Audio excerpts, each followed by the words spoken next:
Good morning, everybody. We're live on Facebook, YouTube, LinkedIn, and Twitter. And I have a new and very special guest with us today, Jackie Myers. Jackie, say hi to everybody. Hello, welcome. So Jackie is going to get down with some math skills for us today using Canvas. So we are super excited.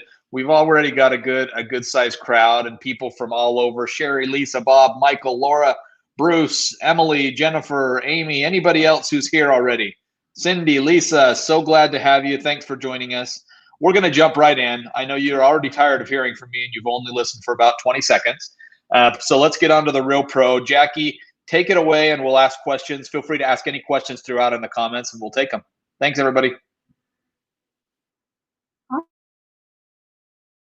Excited to be able to share with you some ideas of how you can use or how you can deliver math instruction inside of Canvas. So we're going to jump right in. I made a course for this, and I'm just going to show everything through Canvas because what better platform to show all of the things that you can do rather than having a slide deck. I'm just going to show you right through Canvas. So what I've done is I put together some examples of how things can be done. This is one of our IDs templates, so if you love it, it is something that your school, district, institution could implement as well. These are something that we sell. So going into math instruction, there are a lot of things that you can do, and one of the greatest tools I feel like when I was a math instructor was being able to give instant feedback to students. They want to know if they understand processes, if they're getting the concepts that you're teaching. And so the way that I went about this is I used the quiz feature, our classic quizzes, because I've been out of the classroom for a bit, but I used our classic quizzes. But our new quizzes has so many really great features that are going to be stellar for use in the math classroom. So this is just an example of some elementary questions that have been created. So being able to use Hotspot, having students click on an area that is representative of an answer is a really great way to engage students. They don't, it can be really quick. And remember, the quizzing tool doesn't have to be something that you are using for quizzing. It could be a daily warm-up. It could be a self-check that they're getting some feedback on. So our new quizzing platform is super friendly for this. And if your institution doesn't yet have it enabled, it might be something you want to talk to your Canvas admin about. Also, the ability to create ordering questions. This is a new feature inside of new quizzes where you can put together questions where students maybe have to order decimals or they have to order fractions, or they have to organize the steps in a process. So the ordering questions are a really great way to engage them in that way. Then we also have categorization, going into things like 2-dimensional and 3-dimensional objects that we could have students organizing those vocabulary words into different categories. We also have our numeric. It is something that we had in our classic quizzes as well, but just giving a straight answer of just a numerical value can be a really great way as well to utilize this new quizzing platform. We also have fill in the blank. Our fill in the blank actually allows for different types of blanks. So I'm just going to jump in and show you what this looks like. You can create word banks, you can make open entry, and you can create drop downs, and they can all live within that same question type. So what I did was I just wrote out what the question is, and then I have my students picking from different possible answer choices, longer, shorter, being able to identify and use those words. And also for my open entry, I'm able to specify correct answers. So maybe they're typing out the word for, and I will take that as well as the numerical value. So our new quizzing platform, these are just some examples of how you could set up questions. Keep in mind, you can also set up so that students have a basic calculator or a scientific calculator on any of these questions. So I've shown a lot of the elementary ones. This is, I believe, my final one, which is formula.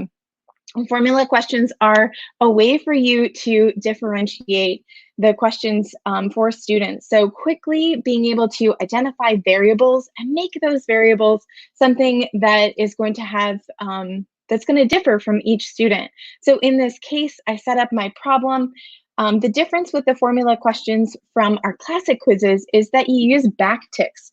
And I don't know what the little squiggle line is called, but it's the icon on that squiggle line key on your keyboard that you use, and you can create variables. It doesn't have to always be X, but I did use X in this case. The students aren't seeing that. They're seeing a number already plugged in there, and then I can identify what those variables are going to be. So do I want a minimum value of 0, or do I want it to start with something greater than 0? How large can my students handle, or how large of a number do I want it to be? Then I set up my formula. So once I have my formula set up, I can then go down to the bottom here, and I can choose how many solutions I want, how I want things to be marked correct or incorrect, and I can just decide in maybe the upper grades if I want them to write in scientific notation. So here I generate all of my answer choices, and now I have a question that differs. Students can't just look at somebody else's computer screen and know what the answer is, or just, text them, or any of those other communication tools that they use. So this is an example of our new quizzes and just some of the question types that can be really engaging for students. I'm going to go back to my home screen, and I want to show you also the ideas that I have for secondary and post-secondary, which of course we need pictures and graphics and things like that sometimes in math, but this is the upper grades and how you can engage those students in that same way. So fill in the blank question. We've got our transversal here, and asking questions about the transversal. So you can see that I was able to set up all 3 of the types here of the fill in the blank of the drop down that I have here. And then I also have my drag and drop with some extra words to kind of make it a little more challenging for my students, that they really have to know their vocabulary. So fill in the blank can be really great for those items, for students to just be able to drag and drop answers into there. Hotspot, I've identified on the y-axis where my y-intercept is. This is a really great way to be able to engage them, make it a quick check. So even if you use classic quizzes for a lot of the summative assessments that you're giving to students, that you can also engage them in these new quizzes with the new ideas and just use them for more formative things that you're not necessarily needing to lock down the browser and things like that. But that is coming really soon on the timeline for the lockdown browser here as well. So we've got solving equations. We can use that numeric. I even set up a multiple choice question. In a lot of the different question types, you can even use the math equation writer. So I'm going to go into my edit mode and just show you what I'm talking about. So if I click in some question types, and I'll have to check and see which ones, but you'll find the math quill. So when you click into the cell, you'll find that you have math quill, and you can add those math equations in there, and you can even vary your points. So if there's something that's close, maybe they're starting to get the idea, you can use those vary points by answer, and you can also shuffle answers by question, which is really helpful. I know in our previous classic quizzes, it was like an all or nothing. You could put them into those different groups and things, but you can, shuffle your answer choices here. You can align it to outcomes. You can item bank everything. So it is really, really user-friendly on that end for creating those questions. So we've also got multiple answer. A lot of times on our assessments at the end of the year, maybe a AP exam or something of that nature, they have to be able to identify all of the correct answer choices. So multiple select is another place where you can do the math quill. And categorization, going back to categorizing our slopes. Do we have a slope less than 1, greater than 1? And then even adding in some answer choices that don't fit into either category. You always want to make sure that you give some directions if you're going to have things that don't fit into a category, though. So these are some examples of our new quizzes and how you can use them for engaging students in math instruction. We have 3 different engagement tools inside of Canvas. We have our quizzes and classic quizzes. We also have assignments and we have discussions. So we're going to take a look at some of those examples as well. But before we do that, I want to talk about all of the wonderful tools that are available inside of Canvas. So Canvas can be that one-stop shop for you. It brings together a lot of different elements, and we have a whole list of items that are good for good LTIs to utilize with your students. So Graph Builder, ScootPad, I believe is for K to 8. We've got Kakora, CK12, Kami, which is a new one that I just discovered, which allows you to take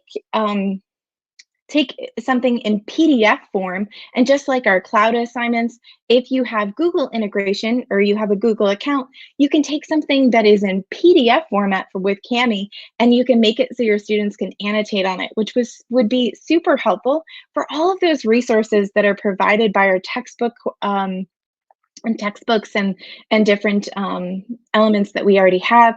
You also have Math Type, Khan Academy, our GeoGebra graphing calculator, and then some ideas of things that maybe your district already has. Nearpod, Equagio, Discovery Ed, Learn Zillion.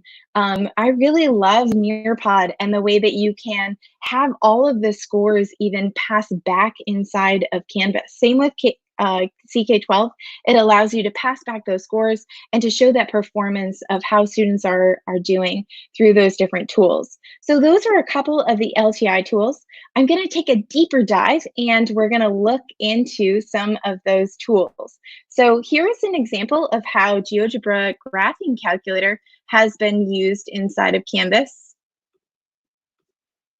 So here is the GeoGebra graphing calculator. You can easily type in equations, allow this for your students to be able to type in equations, to graph things, maybe to find square roots and things of that nature. So GeoGebra graphing calculator is one of our tools that can either be embedded by going and getting that link to GeoGebra, or you can also install our LTI. So this is an example of the GeoGebra calculator, making it that one-stop shop for students so that they can easily get to these tools. Another LTI that I wanted to point out is Khan Academy.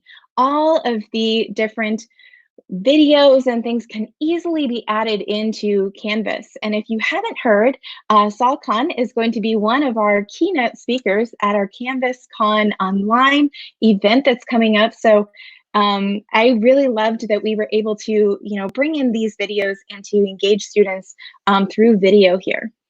So Jackie, really quick, I want to take a quick poll from those. We've got a whole ton of people on here. Jackie, you're internet famous right now, by the way.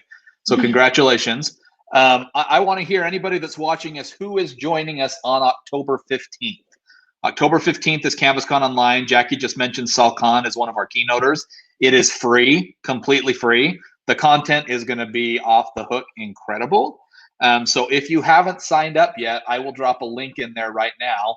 Dawn, glad you're coming. Anybody else? I want to hear.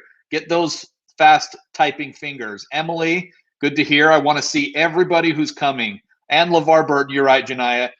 LeVar is another one who is going to be just epic.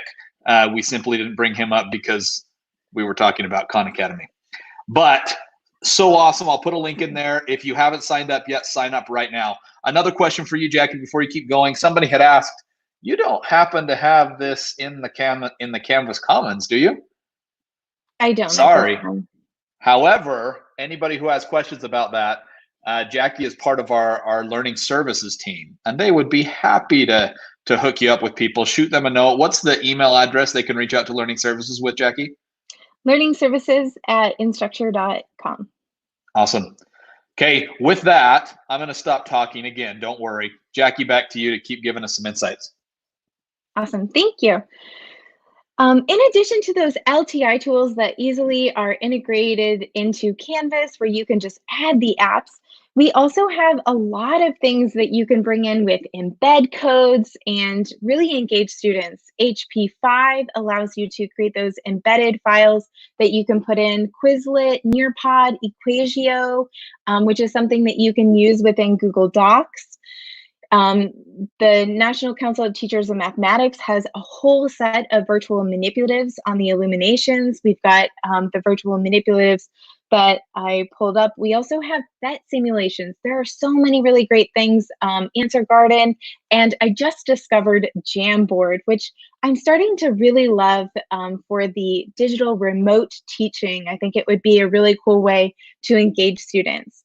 So going into the virtual manipulatives, this is just an example of some of the manipulatives that they have on this site. And I'm going to give you a document at the end that has all of these links, but they provide iframes, and it is so easy to take an iframe from here. So I'll just grab one really quick and enter it into the rich content editor. So just so that you can see how easy this is our classic rich content editor. I haven't updated it on this particular course, but you have the insert edit media. It looks like a little play button, and going to embed, you can paste in any of those embed codes. So it is super, super cool and really easy. I didn't really have to do much to be able to get it in there. Again, in our classic rich content editor, it's this button right here. And I believe this is also available in the new rich content editor, but it lives also with the images. So you'll find it there as well. But that is just some examples of different apps that you can use within Canvas. And if you haven't explored them, again, I'm going to give you a document with all of the resources that I've talked about today so that you can go back to them and be able to access them. Here is an example of a Phet simulation and how I set it up as an essential question, letting the students know what the question is. They have updated to HTML5, which is awesome because that means it's going to also be something that your students can use within a mobile device. So it goes through, allows them to use the simulation right within Canvas. They don't have to leave. So they provide those embed codes like I was just showing, so they can go in, they can explore different things, they can see how different variables are affecting our quadratic equation here, and it's a really nice tool. Another one that is great for embedding, because they don't necessarily have an app or an LTI that goes right into Canvas, is Nearpod. So Nearpod does have an app that integrates, but you have to have a school or district account. So if you've gone out and you've spent your own money, or maybe you've even just signed up for one of their free accounts, you can get what they call embed codes, and you can decide, do you want this to be student-paced, or do you want this to be something that we're all working synchronously at the same time? So asynchronous or synchronous, the students would be able to see the Nearpod right inside of Canvas, so you can get your embed codes from Nearpod, embed them right inside of Canvas. If you have a school or district account, this goes up another level. Like I was talking, that Nearpod can actually be put in as an external tool assignment, and then your students can work out all of the different steps in that Nearpod, and it will send back their scores and how they were performing on those different elements. So if you have not checked that out before, there are some really great resources on Nearpod. Jumping into assignments, we have a lot of really great ways to engage students through assignments. So if you have not ever used Google Cloud or Office 365 Cloud assignments, they are amazing for being able to have students work on their work right inside of Canvas. So this is an example of an independent practice that's been set up. So they complete the practice problems. Down here at the bottom, they would have their own version. And right where you see my share and my little picture there, that's where, let me turn off. That's where they would have a little submit button, and they would be able to send it right back to you. You might say to me, you know, Jackie, that's really great. Because we use Equasio, and my students can work out all of their work in Equasio and be able to use this Google Cloud assignment. But what if I want them to work on a PDF? I can't send that through this Google Cloud or Office 365 cloud assignment. So we do have another one. It's called Kami, and it is an LTI tool as well. And what it allows you to do is to provide, instead of a Google Doc, to provide them with a PDF that's saved to your Google, and they would be able to annotate right on top of here and be able to send back their answers to you. So it gives a lot of those same annotation tools, but it locks down so that they're not, editing the problem or changing it or anything like that, that they would just be able to, work on top of it. So Kami is amazing, amazing tool. I wish it was out there when I was in the classroom, because it is, amazing for our students to be able to work on those PDFs that maybe are provided by a textbook adoption. So taking a look at our modules that I've set up, what you can do within modules is you can set up what are called requirements. And so students have to they have to participate in those requirements. So you can see that I have added some requirements here. I have my submit. I also have my mark as done. What will happen from the student side is they will not be able to see the answers unless they have turned in those practice problems, because I have set up requirements within my modules here. So I'll give you a sneak peek at my modules and how I did this. So I made it so that students have to complete all of the requirements, and they have to move through in sequential order. This isn't the sequence that I have here, it's the sequence of the items within my module. And I can pick and choose different things. So for an activity like homework, there's never enough time in the day to go over all of the homework problems. But if my students have already submitted through Canvas those homework problems, they've already checked their answers, then we can spend a lot more time talking about the items that they really need help with or need me to go over, or figuring out more in depth what their mathematical process is. So that is one way that you can do this. And I'll show you from a student perspective so you can get an idea of what this looks like. So going in from a student perspective, if I go to my modules list where I have everything really nice and organized for my students, they can come down and take a look at the practice. So they work out these problems. So here's my independent practice. And this is something that they could do on a mobile device. So they could download this Math Jams PDF, pull it up on their mobile device, and they would be able to submit. Let me see if I can actually show you from that perspective. So here is my iPad. I'm just going to quick show you what the submission would look like. So again, I'm in student view right now.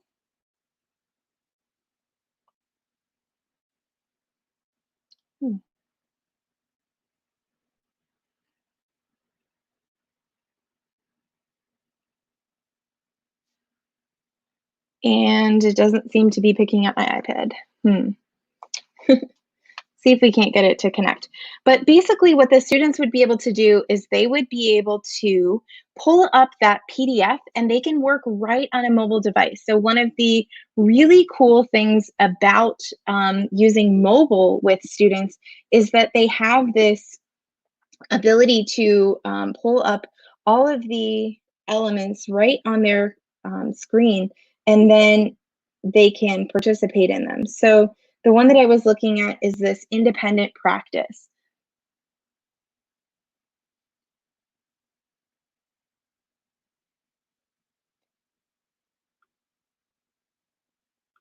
Let me try one more time to see if I can get this to connect. It seems like it's not wanting to participate.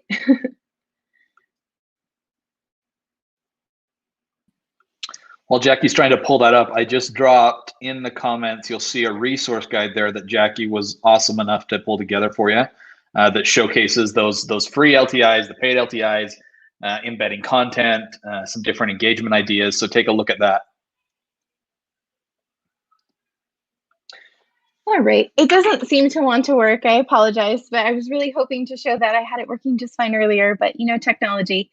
But they would be able to pull up that math PDF. They would be able to work out the problems on their mobile device, and then they can upload them straight from mobile device, because our mobile devices allow for that PDF annotation as well. So if you are not a Google school and you're looking for a way to be able to provide that same experience, I always suggest, checking out, seeing if those mobile devices aren't a way to be able to engage students as well. You'll notice that I'm always providing my students also with little tips and tricks, like how do you submit this? So our guides and the docs team does an fantastic job of explaining how different things can be done inside of Canvas from the instructor point of view, from the student point of view. So they are super helpful and a way that you can help your students if you're doing something new with them in Canvas as well. So those were our locking modules. I also would like to show you one final example, which is an audio video submission. So this is something that I did with my students in the classroom. I had them submit videos or audio submissions all of the time. I would have them get out the whiteboards. They would have to work out the process on the whiteboards and record it. That gave me an idea. Then I could go back. I could see, just by scrumming a video, if they understood the process, if they got the correct answer, and I can catch up with their mathematical thinking. And that's one thing that, not necessarily do we always get from them just saying the answer's 2. But, we can see those steps, we can see that process. So this is another idea of how you could have students engaging. It doesn't have to be video, it could just be audio. You can include those guides there again and have students submitting those different ideas. So lots and lots of things that I've covered today, and I've talked really fast. But if you have questions, I'm happy to answer any questions that are coming up in the chat, Mark. Awesome. Thank you so much, Jackie. It looks like we've already got 40 plus people that are in that Math in Canvas document that you created. So lots and lots of love being shown there. Any questions from anybody? We've had a lot of really good comments and engagement here today. Portia, I see you here, Nicolette, Sarah, Cindy, Sherry, Diana. If there's anybody that has questions specifically right now for Jackie, I have her for about 1 more minute, and then I'm going to let her jump to a customer call that she's got to be on. Diana, you're going to be at CanvasCon, just what I like to hear. I know that we did have one question about Nearpod and Pear Deck from a question from somebody earlier. So they are a partner and they have an LTI with us, just so you're aware. I'm not positive if it's the same as the Nearpod integration, but something to go and check out. But they are a partner for sure. Great job sharing about math uses to a non-math guy. Don, you're the man. And Jackie, she is rocking this thing. We don't have this presentation up on Commons. You can reach out. The Learning Services team would love to help you. learning.services@instructure.com. Have you used Desmos with Canvas before, Jackie? I haven't, but I have seen it used. I guess I missed that from my list. I will add that on as another LTI tool. Thank you for reminding. Are there other things that you have used that you would like to have added to the list? If there's anything else you want to have added to that list, let us know here and Jackie can add them. Another question here from Carrie, Jackie. So do you use pages versus modules to do this with your students? I set everything up in modules. I was trying to use my front page, honestly, to just quickly get to the different ideas that I had, but you can definitely set up a home page, have the items that they need to complete on that home page. So you might have seen as I was scrolling really quickly today, Monday through Friday, and it just gives them a quick snapshot of what they need to complete. Awesome. Amy's got a question here about new quizzes. That is a new update. Amy, if you don't have access to new quizzes, you're still using the classic quizzes, reach out to your Canvas admin and he or she ought to be able to set that up for you. Let's see here. Any chance we may partner with IXL? Great question. I don't know off the top of my head, Colleen. Feel free to send me an email, mark.booth, B-O-O-T-H-E, @instructure.com, and I can look into it for you. Edulastic is one, looks like, Jackie, that they're talking about here that we should add to. Flipgrid maybe. Zern, Valerie, another question, shoot me an email and I can look into it. Boom Cards by Boom Learning. Screencastify, Jennifer, same thing, shoot me a note. Awesome presentation, a lot of helpful ideas.